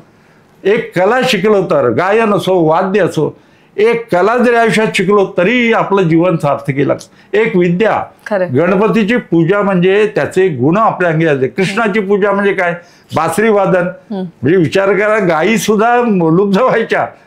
तर कलावंत तत्वज्ञ कृष्ण, केवळ दहीहंडी नव्हे. हा, कृष्ण म्हणजे दहीहंडीत सुद्धा मॅनेजमेंटचं शास्त्र आहे. एक कोणतरी लीडर पाहिजे, कुठला माणूस कुठे उभा करायचा माहिती पाहिजे, टाइम मॅनेजमेंट करता आलं पाहिजे. प्रत्येक गोष्टी धर्मशास्त्रात समजून घ्यायला पाहिजे, कार्यकारण भाव, आणि ते घेतलं पाहिजे. तेव्हा नवीन वर्ष आता ग्रेगोरियन येत आहे, साहजिकच आहे.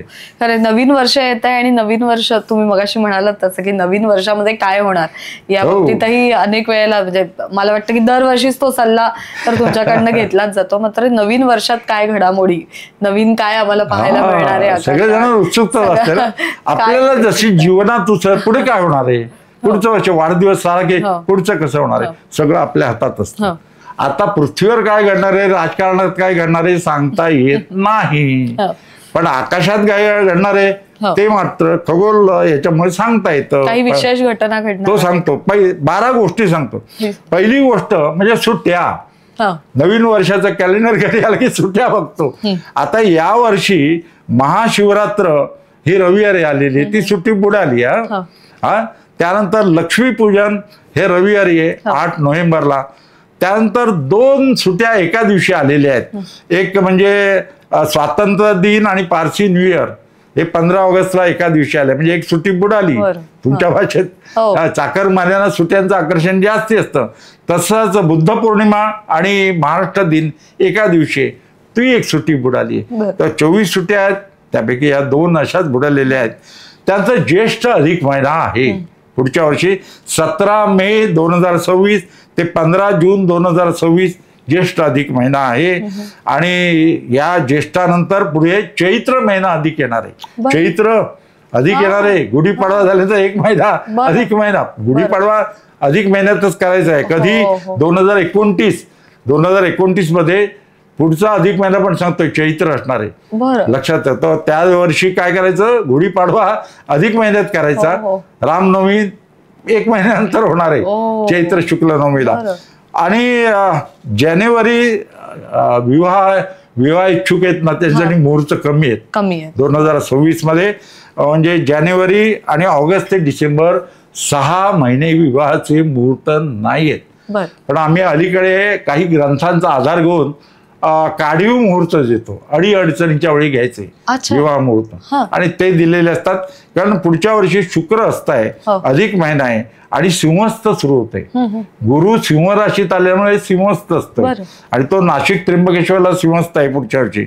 तसंच पुढच्या वर्षीचा कॅलेंडर बघितलं ना तर हरितालिका आणि गणेश चतुर्थी एका दिवशी आहे. हा, म्हणजे पूजा कुठली आधी केली तरी चालेल, 2 स्वतंत्र व्रत आहेत, पण एकाच दिवशी बरेच वर्षांनी तसं आलेलं आहे. त्यानंतर गुरुपुष्य आपण जो गुढीपाडवा हा अमावास्येला येतोय पुढच्या वर्षी, कारण चैत्र शुक्ल प्रतिपदेचा क्षय तिथी आहे. 19 मार्चला सकाळी 6:53 नंतर गुढीपाडवा साजरा करायचा आहे. आपली शोभायात्रा जी निघते ती सकाळी 6:53. गणपती भक्तांसाठी पुढच्या वर्षी 3 अंगारकी संकट चतुर्थी आहेत. 6 जानेवारी, 5 मे आणि 29 सप्टेंबर 3 आहेत. तसंच गुरुपुष्य योग सोनं खरेदी करणाऱ्यांसाठी 3 आहेत. 23 एप्रिल, 21 मे आणि 18 जून असे 3 गुरुपुष्य योग आहेत. ग्रहण 2 सूर्यग्रहण आहेत आणि 2 चंद्रग्रहण आहेत.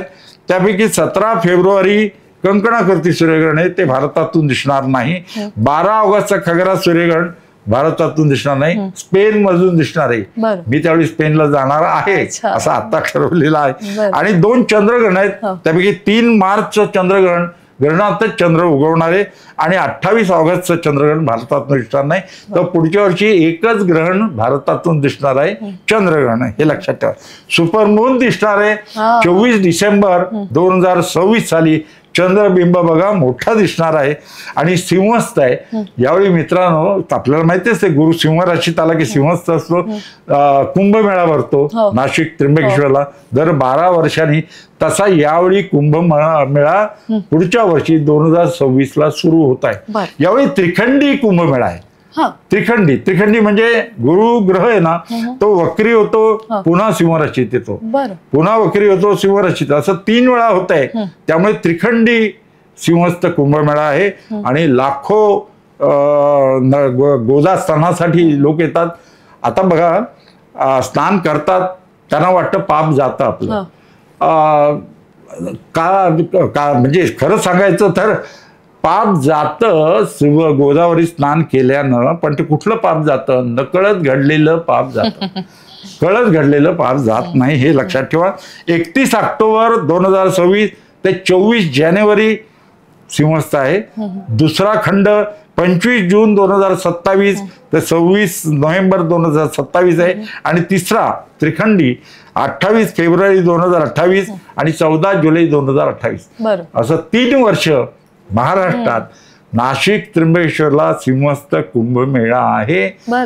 पण एक सांगतो नाही, गोदावरी स्नानात अस्वच्छ करू नका, नदी अस्वच्छ करू नका. आणि कुठल्याच्याही घरी कोणाच्याही घरी स्नान केलं ना तरी ते गोदा स्नानच आहे. पण गोदावरीच पाणी नाशिक शहराला पुरवलं जात आहे. त्यामुळे कोणाच्याही बाथरूम मध्ये जरी आंघोळ केली तरी ते स्नान आहे, गोदा स्नान. खरोखर आता तुम्ही जसं म्हणालात की नाशिकमध्ये कुंभमेळा जरी भरला तरी सुद्धा ज्याला शक्य आहे त्यांनी ते घरात नाही त्याचा आनंद ते घेऊ शकतात. कारण यामुळे काय होतं, पुन्हा ते पर्यावरणाचं प्रदूषण होतं, अशा अनेक गोष्टी होतात, चेंगराचेंगरी होऊ शकते, गर्दी होऊ शकते. ह्या ज्या खूप अतिमहत्वाच्या घटना, अनेक वर्षांनी ह्या ज्या घटना येत असतात ना, अशा वेळेला त्याचं धार्मिक महत्व, त्या स्थळी जाऊन तिथलं धार्मिक महत्व किती असतं? खरं सांगू का, हे साधू संत जे आहेत तर ते तिथे येत असतात. पण तुम्ही साधू संत जर बघितलेत ना तरी आपापसात मारामारी करतात, भांडणं करतात. खरं असं असायला नको. पेशव्यांच्या वेळी तर पेशव्यांनी सोडवला वाद आणि त्यांनी सांगितलं शैव लोकांनी त्र्यंबकेश्वरला आंघोळ करा, स्नान करा आणि वैष्णव लोकांनी नाशिकला करा. असा लक्षात ठेवा. ईश्वराच्या ठिकाणी उद्देश काय मूळ, तर नदी स्नान का सांगितलेलं आहे, तर नदीची स्वच्छता त्या निमित्तानं तरी तुम्ही ठेवाल म्हणून. आता मला तुम्ही सांगा, नदीचं अस्वच्छ करण्यासाठी हे कुंभमेळा असता कामा नये. 12 वर्षांनी एकदा येतो कुंभमेळा, सिंहस्थ कुंभमेळा. त्यावेळी आपण नद्यांची काळजी केली पाहिजे. सध्या नद्यांमध्ये एवढं माती आत भरलेली आहे, पूर येतात लगेच. खरं म्हणजे नद्या त्यातली माती काढायला पाहिजे, काठ नीट करायला पाहिजे. मला तुम्ही सांगा, महाराष्ट्रामधल्या नद्या या सिंहस्थाच्या निमित्तानं नद्या स्वच्छ केल्या ना पुण्यकार्य होईल की नाही मला सांगा. आणि साधू संत स्नानाला येतात, येऊ देत, हरकत नाही. सामान्य माणसाने पाप घालवण्यास याज्ञवल्क्य ऋषीने सांगितलंय, मी सांगत नाही, याज्ञवल्क्य ऋषीने सांगितलंय नकळत घडलेलं पाप जातं, कळत घडलेलं पाप जात नाही. आता 99% पाप हे कळत घडलेलंच असतं. कसं जाईल? नदी स्नानाने जाईल. पण ज्यासाठी मनोधैर्य पाहिजे, विश्वास पाहिजे स्वतःवरती. तूच आहेस तुझ्या जीवनाचा शिल्पकार, हे तत्व आपण बाळगलं पाहिजे. आणि आपण जर परदेशातल्या नद्या बघितल्यात ना, इतक्या सुंदर ठेवल्या जातात. आणि आपण भारतात खरं सांगू का, देव मानतो, देव मानून अस्वच्छ ठेवतो. त्याला देव का मानलेले नदीला, तर नद्यांचा स्वच्छ ठेवा. कारण नद्या, पर्वत, वनस्पती, झाडं हे जर सुरक्षित असतील तर तुमचं जीवन सुरक्षित राहील. म्हणून पर्यावरणाकडे लक्ष द्यायला पाहिजे. आणि पुढची पिढी देते. कारण आम्ही बरेच वेळा सांगतो दिवाळीत फटाके वाजवू नका, मुलं ऐकतात. मोठी माणसं ऐकत नाही पण मुलं ऐकतात. रंगपंचमी खेळताना पाण्याचा वापर 1 वर्ष अवर्षण होतं, पाण्याचा वापर कमी करायला सांगितलं तर मुलांनी पाण्याचा वापर कमी केला त्या दिवशी. उत्सव हे आनंदासाठी आणि पर्यावरण रक्षणासाठी असतात, पर्यावरण भक्षणासाठी नसतात. अगदी योग्य. तेव्हा आपण देव मानतो, त्या देवाची स्वच्छता म्हणून नदी स्वच्छता ठेवायला पाहिजे. कारखान्याचं पाणी त्याच्यात सोडता कामा नये. खरं सांगू तर नदी ही देवता यासाठी सांगितलेली आहे प्राचीन काळी, आणि म्हणून 12 वर्षांनी कुंभमेळा येतो. त्या निमित्तानं त्या स्थानाचं आपण निगा राखतो चांगली, यासाठीच केलेलं असतं. खरोखर खरोखर प्रत्येक गोष्टीमागे एक विचार आहे. आता मध्यंतरी म्हणजे ह्या वर्षी आपण बऱ्याचशा उत्सवांमध्ये हे पाहिलं की 2 तिथ्या एकाच दिवशी आलेल्या आहेत. म्हणजे सकाळी एक तिथी आणि संध्याकाळी एक तिथी असं झालेलं आहे. मग नेमकी कोणती मानायची, तर त्यावरही गोंधळ उडतो. चांगला प्रश्न. बऱ्याच लोकांच्या मनात हा प्रश्न येतो. सूर्योदयाला जी तिथी असते ना, ती पंचांगात दिलेली असते, आणि त्याच्या पुढची तिथी कधी कधी कोणत्याही सूर्योदयाला नसते. त्या दिवशीच्या पण आणि दुसऱ्या दिवशीच्या पण मध्येच संपते. तिला तिथीचा क्षय झाला असं म्हणतो. आणि काही तिथी असतात ना, त्या 2 दिवसाच्या सूर्योदयाला असतात, त्याला तिथीची वृद्धी झाली असं म्हणतो. म्हणजे एकादशीची वृद्धी झाली, 2 दिवस एकादशी व्रत होतं असं. तेव्हा हे तिथीची वृद्धी आणि तिथीचा क्षय हे सूर्योदयाला कोणती तिथी किती दिवस आहे याच्यावरती अवलंबून असतं. तिथी म्हणजे काय तर 12 अंश अंतर, चंद्र आणि सूर्यामध्ये 12 अंश अंतर. आपण अमावास्येला जर टेरेसवर गेलो, सूर्यास्ताच्या वेळी चंद्र मावळतो अमावास्येच्या दिवशी, आणि पंचांगात दिले असतात चंद्र दर्शन. त्या दिवशी टेरेसवर जाऊन बघा, मैदानात जाऊन बघा, पश्चिमेला बघा, सूर्यास्त झाल्यानंतर वरती चंद्रकोर दिसेल. शुक्ल अष्टमीला चंद्रकोर डोक्यावर दिसेल सूर्यास्ताच्या वेळी, आणि पौर्णिमेला इकडे सूर्यास्त होतो आणि पूर्वेला चंद्र उगवतो, ही स्थिती दिसेल. तेव्हा हे तिथी म्हणजे 12 अंश, आणि हे जिओसेंट्रिक आहे. म्हणजे पृथ्वीचा मध्य, चंद्राचा मध्य आणि सूर्याचा मध्य हा अँगल आहे त्याच्यामध्ये. हे अॅक्युरेट आहे, आणि ते आपल्याला बघू शकतो. तिथी म्हणजे काय हे पाहू शकतो. आम्ही दाखवतो नक्षत्र म्हणजे काय. नक्षत्र कार्यक्रम कुठे होतात? कुठे हे तुम्ही जे दाखवता आकाश दर्शनाचे कार्यक्रम? आम्ही खरं सांगू का, प्रकाशाचं प्रदूषण इतकं वाढलंय की काळं आकाशात बघायची सवय नाही. हँगिंग स्टार ज्याला म्हणतो, आम्ही कोकणात गेल्यानंतर दिसतात. आम्ही वांगणीला जातो, अनेक ठिकाणी जातो, आणि तिथे दाखवतो हँगिंग स्टार. म्हणजे तारे लुकलुकतात. आपण लहानपणी शिकलो असतो, ग्रह लुकलुकत नाहीत कारण ते जवळ आहेत. तर हे प्रत्यक्ष दाखवलं. आणि प्रत्येक नक्षत्राच्या कथा आहेत बरं का. त्या नक्षत्राच्या कथा आपले चैत्र वैशाखी नावसं किती सुंदर आहेत बघा ना. चैत्र महिन्यामध्ये चित्रा नक्षत्र रात्रीच्या सुरुवातीला पूर्वेला उगवतं आणि रात्रभर आकाशात दर्शन होऊन पहाटे पश्चिमेला मावळतं. चैत्र पौर्णिमेला चंद्र चित्रा नक्षत्रात असतो, म्हणून त्या महिन्याला चैत्र म्हणतो आपण. वैशाख पौर्णिमेला विशाखा नक्षत्रात, ज्येष्ठ महिन्यामध्ये ज्येष्ठा नक्षत्र, आषाढ महिन्यामध्ये पूर्वाषाढा, श्रावण महिन्यामध्ये श्रवण, भाद्रपद महिन्यामध्ये पूर्वा भाद्रपदा, अश्विनी महिन्यामध्ये अश्विनी, कार्तिक महिन्यामध्ये कृत्तिका प्लीड्स, मार्गशीर्षमध्ये ओरायन मृग, पौष महिन्यामध्ये पुष्य, माघ महिन्यामध्ये मघा, आणि फाल्गुन महिन्यात उत्तर फाल्गुन. असं जानेवारी फेब्रुवारीचं नाही बरं का. म्हणजे बघा, मार्गशीर्ष महिन्यामध्ये तुमच्याकडे पाहुणा आला आणि त्याने विचारलं दुपारी, रात्री कोणतं नक्षत्र दिसेल पूर्वेला, बेधडक सांगा. मार्गशीर्ष महिन्यांना मृग नक्षत्र. महिन्यांच्या नावावरून कुठलं नक्षत्र दिसेल हे सांगता येतं. हेच भारतीय संस्कृतीचं वैशिष्ट्य आहे. तसं जानेवारी फेब्रुवारीचं नाही. बरोबर. पण आता हस्त नक्षत्र असल्यानंतर तो पाऊस पडणार वगैरे असं जे सांगितलं जातं. आता बघितलं आपण की वातावरणीय बदलामध्ये नोव्हेंबरमध्ये सुद्धा अजूनही पाऊस पडतोच आहे. नाही, आज बघा, स्वाती नक्षत्र हे शेवटचं पर्जन्य नक्षत्र. स्वाती आता 5 नोव्हेंबर नंतर विशाखा नक्षत्र लागेल. तेव्हा खरं म्हणजे पावसाळ्याचे दिवस आहेत. यावेळी दिवाळी लवकर आली आहे. आता पुढच्या वर्षी 11 दिवस दिवाळी उशीर राहील. आणि जर असे 11 झालं की पुढे चैत्र अधिक महिना येणार आहे, मग पुन्हा ऍडजस्ट केलं जाईल. अधिक महिन्याने ऍडजस्ट केलं जातं. त्यामुळे यंदा सगळे सण जे लवकर आलेत ना, ते 11 दिवस पुढच्या वर्षी उशीर आहेत, हे लक्षात घ्या. अच्छा. आणि त्यामुळे तो निसर्ग आणि त्यामुळे निसर्गाचा पाऊस चुकला नाही, आपण चुकलोय असं म्हणायला पाहिजे.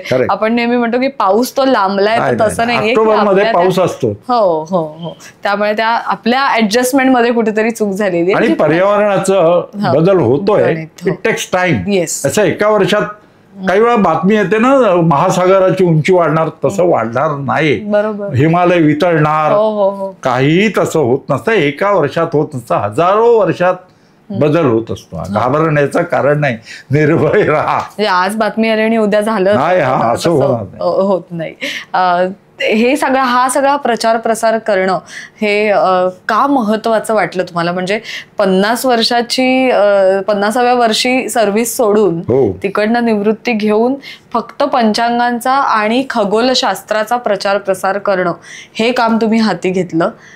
ह्यासाठीच घेतलं का की हे गैरसमजुती दूर व्हाव्यात? खरं सांगू का, माझे वडील पूर्वी सोमन शास्त्री हे पंचांग करते होते आणि ते सांगायचे ह्या शास्त्रात पैसे मिळत नाहीत, तुम्ही शिका अगोदर आणि पैसे मिळवा आणि मग हे शिका, ते सांगायचे.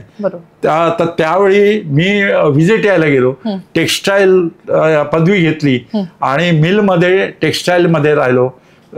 तिथे 25 वर्ष मफतलाल मिलमध्ये नोकरी केली आणि नंतर 1972 मध्ये वडील एक्सपायर झाले, दुःखद निधन झालं त्यांचं. आणि त्यावेळी सोलापूरचे दातेशास्त्री आमच्या घरी आले होते आणि ते म्हणाले तुम्हाला नोकऱ्या चांगल्या आहेत, पुढे कोण पंचांग करता नाही.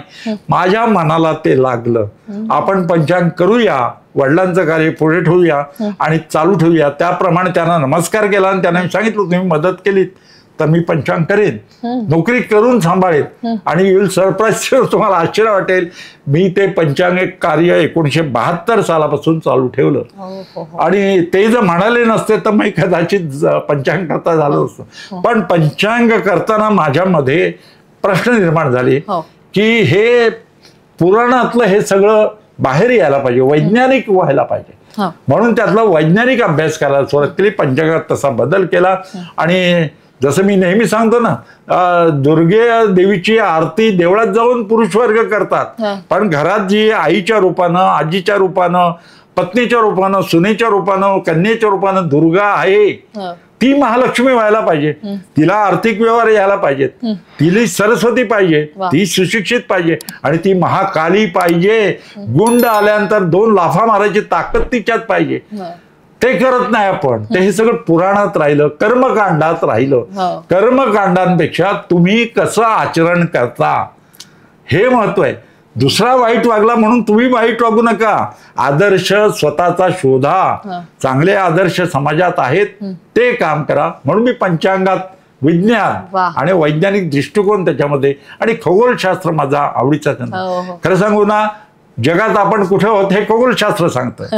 म्हणजे आता आपण या जागेवर होतो, ही जागा या शहरात आहे, हे शहर महाराष्ट्रात आहे, महाराष्ट्र भारत देशात आहे, भारत देश विश्वामध्ये कुठे पुन्हा प्रश्न केला तर भारत देश आशिया खंडावरती, आशिया खंड आपल्या पृथ्वीवरती, पृथ्वी कुठे आहे तर आपल्या सूर्यमालेमध्ये, सूर्यमाला कुठे आहे पुन्हा प्रश्न केला तर सूर्यमाला आपल्या आकाशगंगेमध्ये, जिथे अब्जावधी सूर्यमाला आहेत, अब्जावधी सूर्यमाला असलेली आकाशगंगा कुठे पुन्हा प्रश्न केला तर ते अशा ठिकाणी जिथे अब्जावधी आकाशगंगा आहेत.